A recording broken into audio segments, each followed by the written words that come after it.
Bonjour, bienvenue sur Comment fait-on. Je suis heureux de vous retrouver pour une nouvelle recette. Aujourd'hui, je vais vous expliquer comment réaliser des dômes ou des demi-sphères en chocolat. Vous allez voir, c'est assez simple à réaliser et c'est surtout très pratique pour décorer un gâteau, voire même pour servir de récipient, pour mettre de la chantilly avec des fruits par exemple. Vous allez voir, c'est très simple à réaliser. Je vous l'explique maintenant. Pour faire les dômes au chocolat, on n'a pas besoin de grand chose. Évidemment, du chocolat. Alors moi, c'est des petites pistoles, mais vous pouvez très bien prendre du chocolat en carré que l'on achète dans le commerce, hein. On a besoin d'un thermomètre. Personnellement, je vais le descendre uniquement à 28-29 degrés. Maintenant, sachez que les boulangers, les pâtissiers, plus exactement, ils font ce que l'on appelle une courbe, c'est-à-dire qu'ils le montent dans un premier temps, ils le font redescendre et ils le font remonter après à 28-29 degrés comme c'est prévu. On va avoir besoin évidemment d'une demi-sphère, hein. Vous pouvez aussi avoir les moules spéciales que l'on trouve pour faire des chocolats, ça marchera très bien. La seule chose, c'est qu'il faut qu'il soit parfaitement propre et parfaitement sec et on n'y touche plus. On aura besoin également d'une grille avec une plaque en dessous pour récupérer le chocolat et d'une petite racloire, une spatule ou un racloir spécial chocolat pour pouvoir tapoter un petit peu, enfin vous allez comprendre par la suite.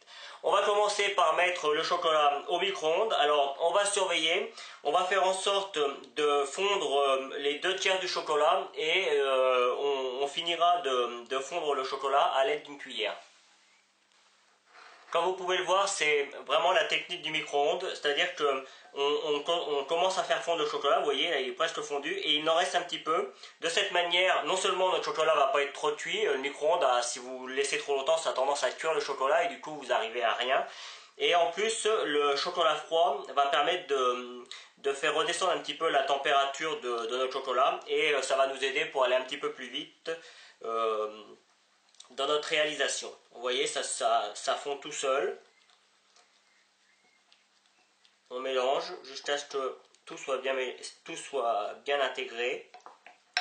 Voilà. Alors comme là j'en ai pas beaucoup, la température va redescendre assez vite. Évidemment, plus vous avez de chocolat à faire et plus le temps de descente de température est longue.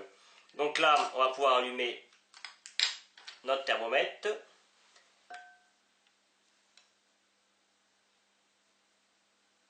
Vous voyez, on a un chocolat qui est à peu près à 40, 47, 48. Donc maintenant, le but est de le faire refroidir jusqu'à 28, 29 degrés.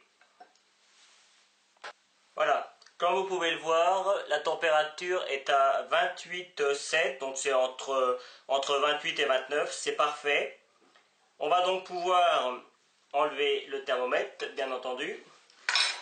Prendre notre grille, notre plaque, et simplement on va venir verser le chocolat dans notre moule, tout simplement.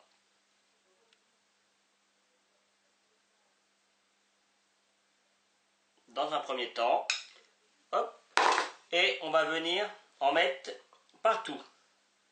Dans un deuxième temps, vous voyez, on fait glisser le chocolat tout bêtement.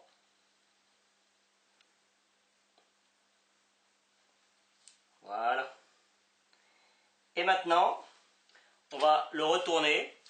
On va tapoter un petit peu dessus pour éviter les bulles d'air.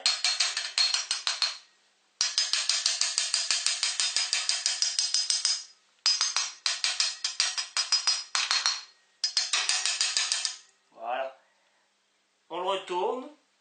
On n'hésite pas à donner un petit coup comme ça, surtout si vous avez plusieurs moules les uns à côté des autres, c'est vraiment important.